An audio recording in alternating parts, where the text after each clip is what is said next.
up, Shabazz? I feel like getting on the mic tonight, you know what I'm saying? Just to have a little educational fun with y'all tonight about birth certificates. I know a lot of us be in a lot of corners of the earth with a lot of sovereign citizen conspiracy theorists or Moorish gurus on why things is happening, blase woozy. A lot of people try to teach you about the straw man as if they really got the concept down pat. And a lot of them do on another perspective. But the perspective we gonna go in is the right perspective. So we can all get two hands on the situation and move forward. Because it's hard to grasp what's going on when you got so much clouds in front of you, not allowing you to see, what it is for what it is. So let's get at this. This is for educational purposes only. The history of birth certificates is shorter than you might think, by Aaron Blakemore, and it was updated May 17th, 2023. Let's dig into it. Where's your birth certificate? It's likely stashed in a filing cabinet along with other essential documents or tucked in a safe deposit box, a testament to the significance of what might otherwise be mistaken as a simple piece of paper. But people didn't always need birth certificates or even a record of their own birth, and the history of birth certificates is much shorter than you might think.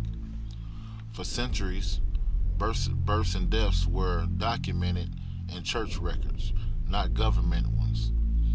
And early attempts in America to get the government involved in recording births stalled. In 1632, Virginia's General Assembly passed a law that required all ministers to keep track of christenings, marriages, and burials. But the practice died almost immediately because it was so foreign to church officials.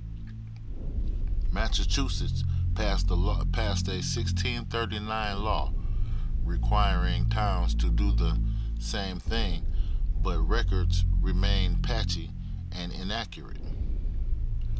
Part of the reason was the messy process of childbirth itself. Women birthed children at home or in friend's house, and many did not survive infancy or childhood. If a child did not live to be baptized, was enslaved, or moved from place to place, its birth might not be recorded at all, or its memory might live on only in a family Bible or its mother's memory. During the Progressive Era, reformers decided it was time for a change. Their interest in all kinds of data, especially facts and figures about births and deaths, arose during the height of European immigration to the United States. 30 million Europeans poured into the country between 1815 and 1915, and urban areas struggled to keep up with the influx. They crowded into tenements and poor neighborhoods, straining the few resources cities had.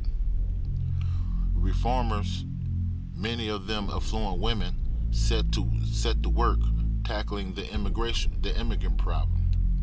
They hoped that by counting and characterizing the people who lived in cities, they could illustrate the event of the problem. They could illustrate the extent of the problem and figure out ways to tackle it. Statistics, they thought, could also illustrate more modern ways to solve public health problems and optimize city life. And so the progressive craze for counting began.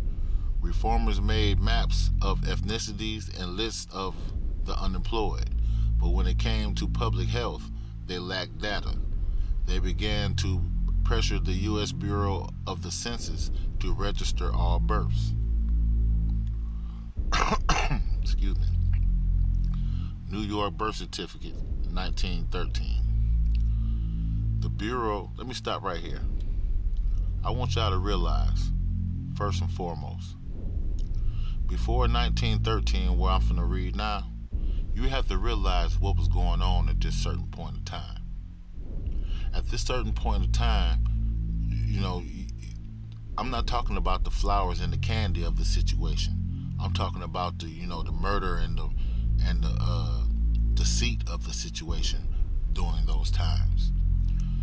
During those times, when you got shot in the middle of the street, you was just laying there. Sometimes, you know what I'm saying, you be laying there for 2-3 days until the coyotes come and the wolves come drag your motherfucking ass off. Do you understand what I'm saying? If you in a gang fight back in those days, and you say 16 of y'all got stabbed up and killed in the middle of the street, y'all would just be laying there in the middle of the street until the sheriff decided to grab a wagon, pick up all the motherfuckers that look like each other, put them on a wagon, and go drop them off into their neighborhood where people who look like them at, and just leave the wagon there. And the people who live there, or the people in that area, would have to sort through the bodies to see if it was any relatives of theirs on the wagon. Can you imagine how wild that was? How, you can't even fathom. I mean, we all so pacified these days about burials and deaths, and you could fall out in the middle of the street now. People gonna pull over and help you get to the hospital and call we got ambulances. Wasn't none of that going on back then. You know what I'm saying? So you have to realize, the need for your birth certificate now versus then. You got to realize the benefit of having a birth certificate now versus then. So let's continue. The New York birth certificates, 1913. The Bureau began to roll out standardized birth certificates in different areas of the country, and states gradually adopted them, but early birth certificates didn't look like they do now. They captured only a brief outline of the child's identity and his parents. And since hospital deliveries were not yet common, the system still missed a large percentage of the people born at home. It also failed to do away with a worrisome problem: the risk of a child being switched or lost track of after birth.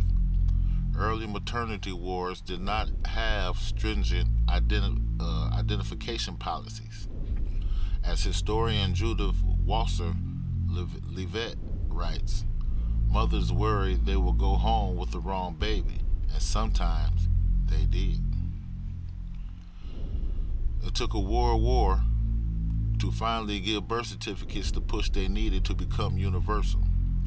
During World War II, defense-related plants began to hire unprecedented numbers, but by law they could only hire American citizens. This created a crisis for the estimated 43 million native-born Americans, nearly one-third of the country, who couldn't prove when and where they were born.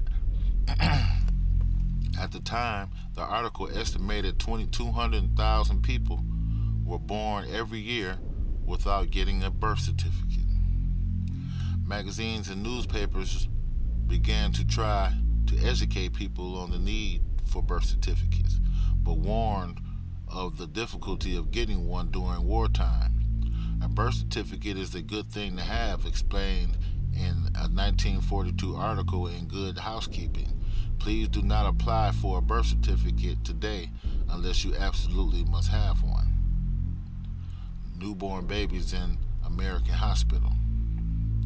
We're going to get to that hospital word in a minute. We got to get through this part first so I can go to the next part and explain to you the significance of the hospitals. So hold on. The normalization of the birth certificate process, however, was not without its social difficulties.